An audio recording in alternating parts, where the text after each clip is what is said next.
ದಸರಾ ಕಾರ್ಯಕ್ರಮಕ್ಕೆ ನಟಿ ಅಮೂಲ್ಯ ಅವರು ಬಂದಿದ್ದಾರೆ. ಅವ್ರನ್ನೇ ಮಾತನಾಡ್ಸೋಣ.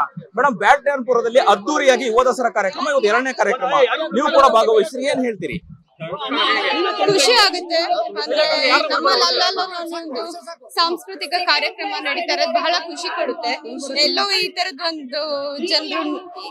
ತರದೊಂದು ಕಂಟಿನ್ಯೂ ಆಗ್ತಾ ಇದ್ರೆ ಈ ತರದ ಕಾರ್ಯಕ್ರಮಗಳು ನಮ್ಮ ಮುಂದಿನ ಪೀಳಿಗೆಗೂ ನಮ್ಮ ಕಲ್ಚರ್ ಅನ್ನೋದು ಉಳಿಯುತ್ತೆ. ಮೈಸೂರಿನ ಮಾದರಿಯಲ್ಲಿನೇ ಬ್ಯಾಟರಾಯನಪುರದಲ್ಲೂ ಕೂಡ ಬೃಹತ್ ಕಾರ್ಯಕ್ರಮ ಆಗ್ತಿರುವಂತದ್ದು, ಎಷ್ಟು ಸಂಭ್ರಮಾಚರಣೆ ಅನ್ನುವಂಥದ್ದು. ಯಾಕಂದ್ರೆ ಸಾವಿರಾರು ಜನ ಇವತ್ತು ಕೂಡ ಯುವ ದಸರಾ ಕಾರ್ಯಕ್ರಮದಲ್ಲಿ ಭಾಗವಹಿಸಿರುವಂತದ್ದು, 3 ದಿನ ನಡೆಯುವಂತಹ ಕಾರ್ಯಕ್ರಮ. ಏನ್ ಹೇಳ್ತೀರಾ ತಮೇಶ್ ಗೌಡ ಅವ್ರಿಗೆ, ಏನ್ ಹೇಳ್ತೀರಿ? ಖುಷಿ ಆಗುತ್ತೆ. ಅಣ್ಣವರು ಈ ತರದೊಂದು ದೊಡ್ಡ ಕಾರ್ಯಕ್ರಮನ ಹಮ್ಮಿಕೊಂಡಿದ್ದಾರೆ.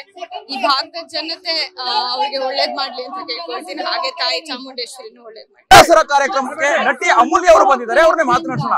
ಮೇಡಮ್, ಬ್ಯಾಟರಾಯನಪುರದಲ್ಲಿ ಅದ್ದೂರಿಯಾಗಿ ಯುವ ದಸರಾ ಕಾರ್ಯಕ್ರಮ, ಇವತ್ತು 2ನೇ ಕಾರ್ಯಕ್ರಮ, ನೀವು ಕೂಡ ಭಾಗವಹಿಸಿ, ಏನ್ ಹೇಳ್ತೀರಿ?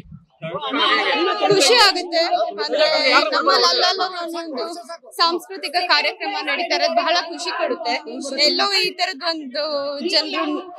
ಈ ತರದೊಂದು ಕಂಟಿನ್ಯೂ ಆಗ್ತಾ ಇದ್ರೆ ಈ ತರದ ಕಾರ್ಯಕ್ರಮಗಳು ನಮ್ಮ ಮುಂದಿನ ಪೀಳಿಗೆಗೂ ನಮ್ಮ ಕಲ್ಚರ್ ಅನ್ನೋದು ಉಳಿಯುತ್ತೆ. ಮೈಸೂರಿನ ಮಾದರಿಯಲ್ಲಿನೇ ಬ್ಯಾಟರಾಯನಪುರದಲ್ಲೂ ಕೂಡ ಬೃಹತ್ ಕಾರ್ಯಕ್ರಮ ಆಗ್ತಿರುವಂತದ್ದು, ಎಷ್ಟು ಸಂಭ್ರಮಾಚರಣೆ ಅನ್ನುವಂಥದ್ದು. ಯಾಕಂದ್ರೆ ಸಾವಿರಾರು ಜನ ಇವತ್ತು ಕೂಡ ಯುವ ದಸರಾ ಕಾರ್ಯಕ್ರಮದಲ್ಲಿ ಭಾಗವಹಿಸಿರುವಂತದ್ದು, 3 ದಿನ ನಡೆಯುವಂತಹ ಕಾರ್ಯಕ್ರಮ.